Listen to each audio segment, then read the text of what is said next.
This is Rob Tebbutt for Boxing Social. Delighted to be joined here today by Richard Poxon. We're at the James DeGales, Chris Eubank Jr. announcement press conference. First and foremost, great fight, Richard? Yeah, either press conference, announcement, whichever you like. Talk to me a little bit about how this fight came to pass. This is something that's been heavily rumoured for a number of years, back and forth between both men. What was kind of the deciding factor on having this fight happen now? Obviously I can't speak from both sides on what's happened in the past. It is a fight that myself and Al first started discussing maybe as far back as last summer. You know, as this deal were coming together with ITV, what would be a great first fight, what would be a good first event. And I think you always look for a domestic fight, I think, because the domestic fights, everybody buys into them, don't they? You know, you can relate to either party. So it were a fight that we were talking about then, and it's gone on and on. The deal's been finalised, and we decided this was the fight to launch with. You just mentioned Al. We'll jump straight in with that. I was going to come on to him later on. You're not Al Haymon. Al Haymon, you're not Al Haymon. Al Haymon is kind of the name ringing around, but you're the promoter of the fight. Can you just clear that up for any confusion? In terms of confusion on, I'm the promoter for all the UK PBC events with ITV. So that's as clear as that's it. So yeah, any PBC event in Great Britain on ITV, I'll be the promoter of. How big of a move is it from Al Haymon? Obviously, he's somebody who is one of boxing's big power brokers. He's now made the move over to the UK.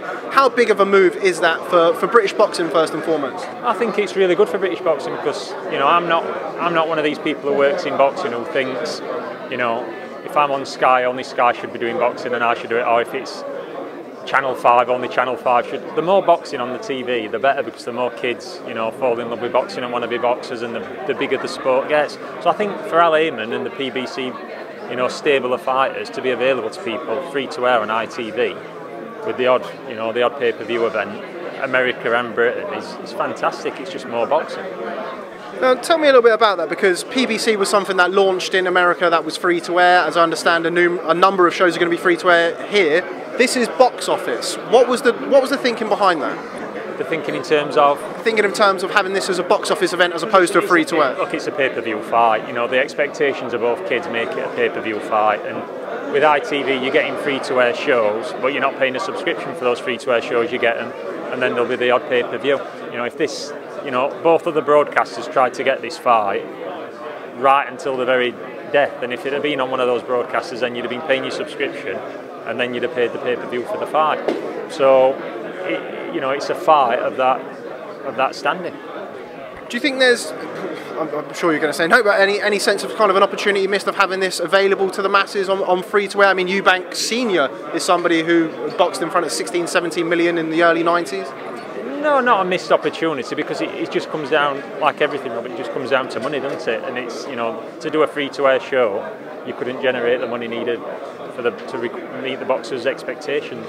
So it is a pay-per-view fight. Look, no disrespect to anyone, but if some of the fights that have been on pay-per-view recently are pay-per-view, then this is pay-per-view. And I never quite get it, to be honest, when people go on about the cost of pay-per-views and, you know, it's too much. I can kind of understand that myself as a boxing fan. I have Sky. And I pay, like, I don't know what it is it 80 quid a month or whatever for everything, and there's no boxing on. There's like, what is there, a show every 4 or 5, 6 weeks, whereas, you know, so I'm paying really for nothing. And when there is a fight that I want to see, it's pay-per-view. But, you know, a pay-per-view show at 20 quid, it's like 2 coffees, 2 cappuccinos and a piece of cake at Starbucks, innit? It's not a big deal. And I mean, I watched the White Chisora fight last week. I don't think I caught any of the lead-up fights, saw a little bit of Charlie Edwards, bought the fight, really enjoyed it, and didn't feel like, you know, after thinking, what have I spent £20 on, I enjoyed the fight. So, you know, that's what it is. What can we expect to see for an undercard? Are we looking at PBC fighters going to be on the undercard, or it could be anybody? It'll be a mixture, but there'll be some announcements in the next few days on who's going on the undercard.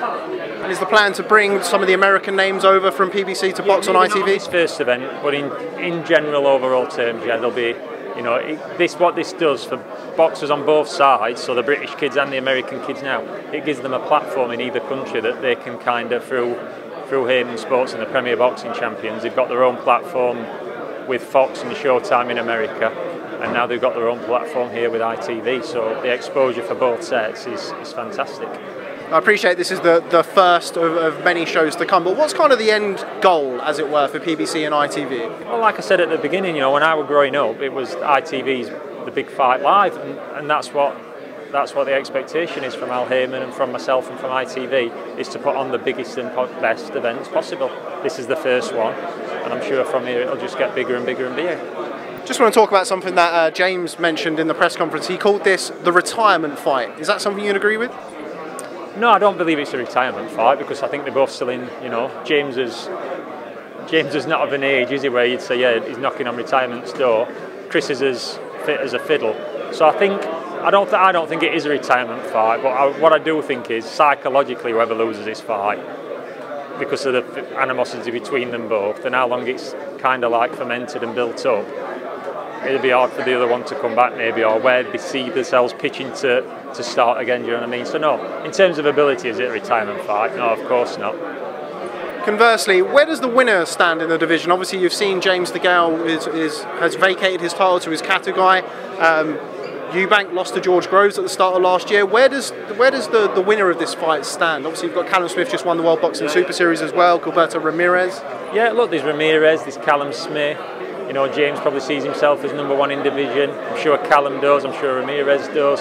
Uzcategui is, you know, type of a guy who nobody really wants to get, you know, nobody wants to share a ring with. So it's a really attractive division, and the winner of this fight can expect to go and maybe, you know, go into the other major fights, maybe whether it's internationally, do something in America, or domestically back here, depending on who's around and what's happening. But, you know, George Groves is going to come back, and that one loss to Callum Smith, oh sorry, not one loss, he's not had one loss, but the loss in his last fight to Callum Smith, don't mean that George Groves is, you know, it were a fight, and like whether it's a 100-metre sprint or a bike ride or you know, a game of tennis, there's a winner and a loser, and George lost that one. So I fully expect him to come back and be right in the mix. Okay, just finally, obviously, it's great that there's more boxing on different platforms, but something that we do have on both sides of the pond is kind of like promotional politics of getting in the way of certain fights happening. What's kind of PBC and ITV stance on making cross-promotional bouts?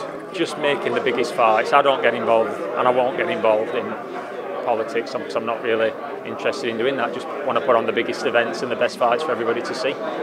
Okay, well, Richard Poxon, thanks very much for speaking to Boxing Social. First time we've done this, hopefully not the last. Look forward to speaking to you again soon. Nice to meet you, mate. Thank you. Cheers.